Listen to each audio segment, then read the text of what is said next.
Hello, my name is Cheyenne Sutton. I am in Bio 102, Section 11. This is my Phyla project. For my eighth organism, we have um, um, amoebas, but the scientific name is Amoeba proteinus. It's the amoebosa, if I'm correct. The proteus refers to the Greek sea god, symbolizing its ability to change shape. So the images are attached inside the second slide, but what they should look like is a large blobbed amoeba with a distinct flexible shape.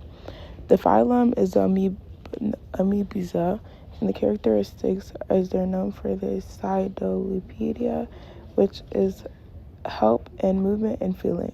The classification is the kingdom Prostata, and their phylum is Amoebosa. The class is Tubulina, the order is Amoebida, the family is Amoebidae, and the genus is Amoeba. The mode of nutrition is chemoheterotroph, which means they acquire energy from engulfing organic matter. Their reproduction is asexual by binary fission, so that means that they can reproduce just basically with their cells. The range, they're found in freshwater ponds worldwide. Dispersion is random.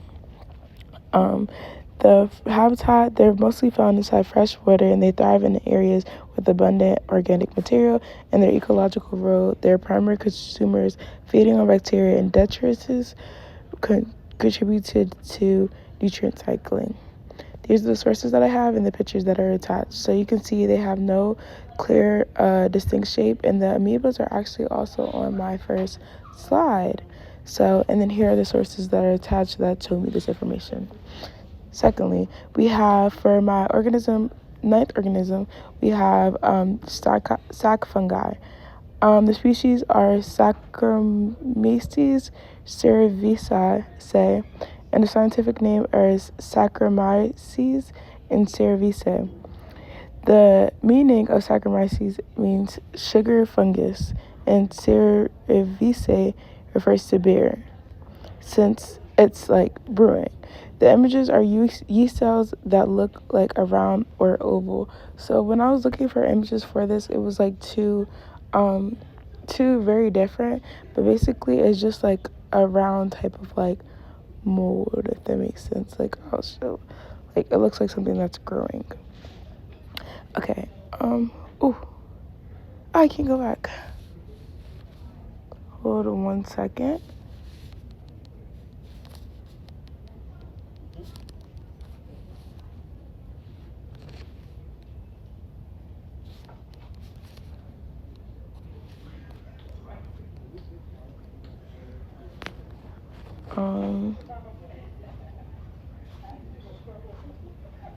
Okay.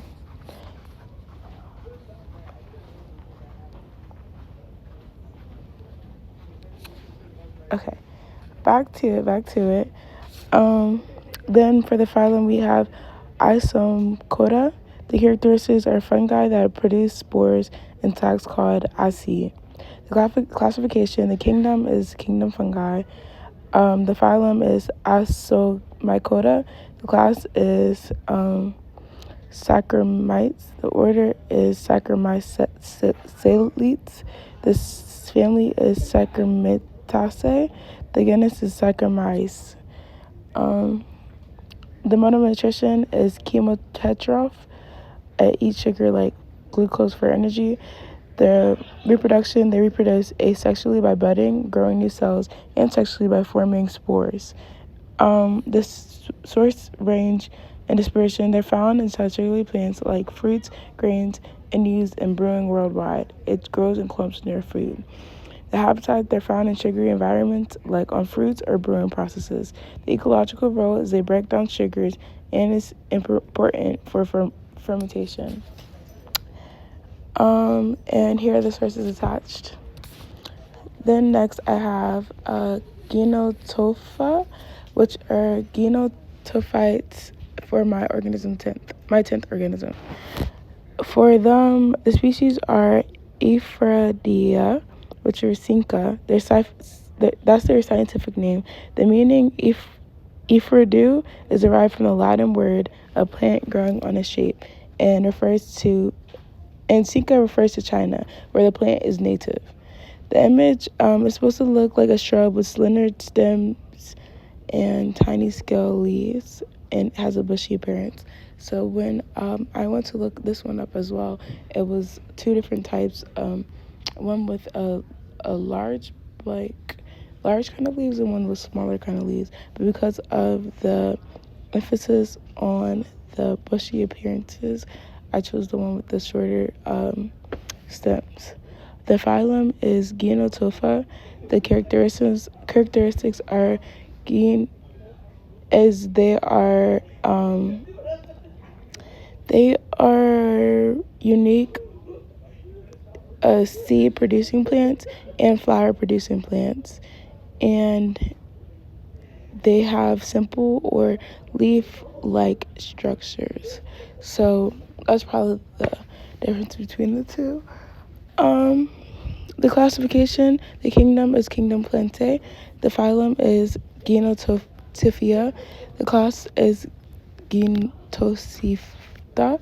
The order is Ephedrales. The family is Ephridaceae, and the genus is Ephedra.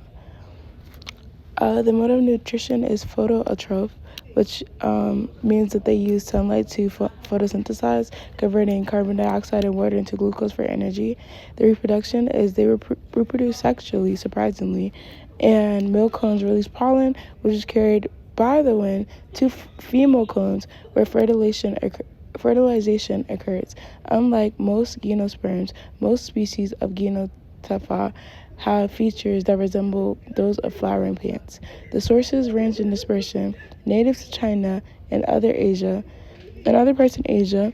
They are commonly found in dry, rocky, and arid regions, and is dispersed in foliage and seeds via wind, helping it spread across vast areas.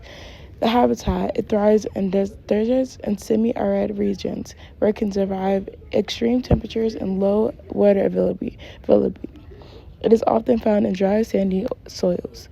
Ecological role, they are stabilized soil inside desert ecosystems and is known for medicine uses, especially in traditional medicine practices for stimulant properties.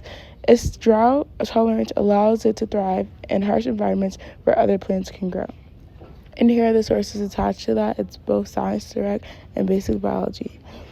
For my last one of the day, for my organism 12, I have red algae, which are Phyla umbilis, which pretty much means porphyra means purple, and umbilicalis refers to its characteristic shape, resembling an umbilical cord. It's supposed to look like thin, flat sheets of red algae, often found in rocks in intertidal zones. The phylum is Rhophidiata. The characteristics are their reddish color, which comes from pigments like as attached, and they lack flagella, which can be a multicellular or unicellular. The classification is Kingdom Plantae. Phylum, as just said. The class is Bangidosae. The order is Bangelis. The family is Bangelisae, and the genus is Porphyra. The mode of nutrition, they are photoeutrophic, which means they perform photosynthesis using light energy with pigments like chlorophyll and to capture light in deeper waters where other plants cannot thrive. And for the reproduction, they reproduce both sexually and asexually. For their source and range and dispersion, they are found along the North Atlantic, particularly in colder waters and in intertidal zones, and the dispersion is mostly via water currents. Their habitat is there, and they grow inside marine environments, particularly rocky areas, and it's in shallow waters with high light availability. The ecological role is their primary producers in the marine ecosystem, providing food for herbivores such as sea urchins and fish. And they also maintain the structure of the coastal ecosystem by stabilizing rocks and preventing erosion. So they are key to their area where they're at. And here are the sources attached for that. And that is all. Thank you so much.